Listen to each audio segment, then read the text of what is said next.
শিশুরা জন্মগ্রহণ করার সাথে সাথে আমরা সেই শিশুটি আমাদের রেকর্ডে চলে আসে। আপনারা সকলে জানেন, আপনাদের সকলেরই বা আমাদের কিন্তু একটা টিকার দাগ আছে, যেটাকে বলে যক্ষ্মা রোগের টিকা। আমরা সেই যক্ষ্মা রোগ সহ 10টা মারাত্মক রোগের টিকা শিশুদেরকে দিয়ে থাকি।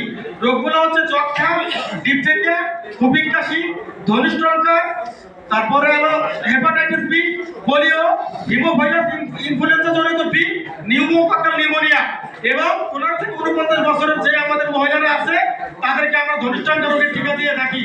এই কাজগুলো আমরা সকলে করে থাকি। আমরা বছরে 2 বার 6 মাস থেকে 5 বছর পর্যন্ত শিশুদেরকে ভিটামিন এ প্লাস ক্যাম্পেইনের প্রোগ্রাম করে তাদেরকে আমরা ভিটামিন এ প্লাস ক্যাম্পেইন করে থাকি।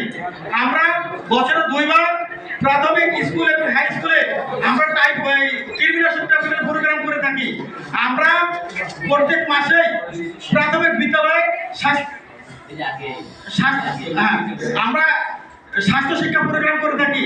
আমরা আপনাদের মাধ্যমে বলতে চাচ্ছি, আমরা এই দাবির বিষয়ে আমরা প্রধান উপদেষ্টা স্বাস্থ্য বিষয়ক বিশেষ সহকারী ডক্টর সাইদুর রহমান স্যারের সাথে আমাদের সাক্ষাৎ হয়েছিল। তিনিও আমাদেরকে আশ্বাস দিয়েছিলেন যে 1 মাসের মধ্যে আমাদের দাবি বাস্তবায়ন করবে। কিন্তু অত্যন্ত দুঃখের বিষয়, 1 মাসের জায়গায় 5 মাস চলে গেছে, এখন পর্যন্ত আমাদের ভাগ্যের কোনো পরিবর্তন হয়নি। তাই আমরা আপনাদের মাধ্যমে আমাদের ভাগ্যের পরিবর্তনের জন্য আপনাদের সুদৃষ্টি কামনা করছি। আপনাদের লেখনীর মাধ্যমের জন্য ঊর্ধ্বতন কর্মকর্তা আমাদের এই বৈষম্যের শিকারগুলো যেন আমরা আছি সেগুলো যেন তারা বুঝতে পারে এবং আমাদের দাবি বাস্তবায়ন করে সেই ব্যবস্থা আপনারা গ্রহণ করবেন। ধন্যবাদ আমাদের সকলকে।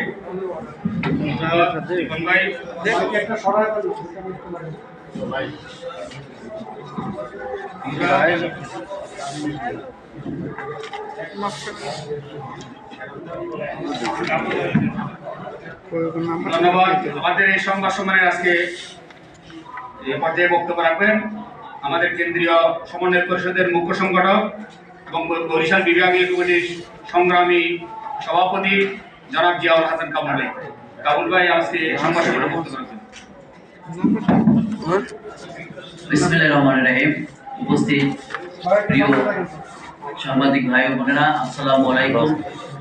আপনারা অবগত আছেন, বাংলাদেশের তৃণমূল পর্যায়ে যে স্বাস্থ্য সহকারীরা কাজ করে, যারা প্রান্তিক জনগোষ্ঠীর চিন্তা করে, যারা বাংলাদেশের তৃণমূলের প্রতিটি ঘরে ঘরে যায়, যারা জন্মের পরে যে শিশুদেরকে টিকে দেয়, তারাই হচ্ছে আমরা এই স্বাস্থ্য সহকারী।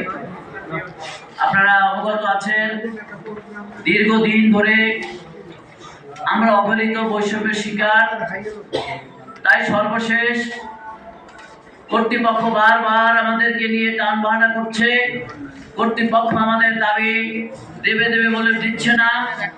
তাই আপনাদেরকে জানাতে চাই, আগামী 29 তারিখ শনিবার আমরা জাতীয় শহীদ মিনারে আমরা লাগাতার কর্মসূচি অবস্থান করব।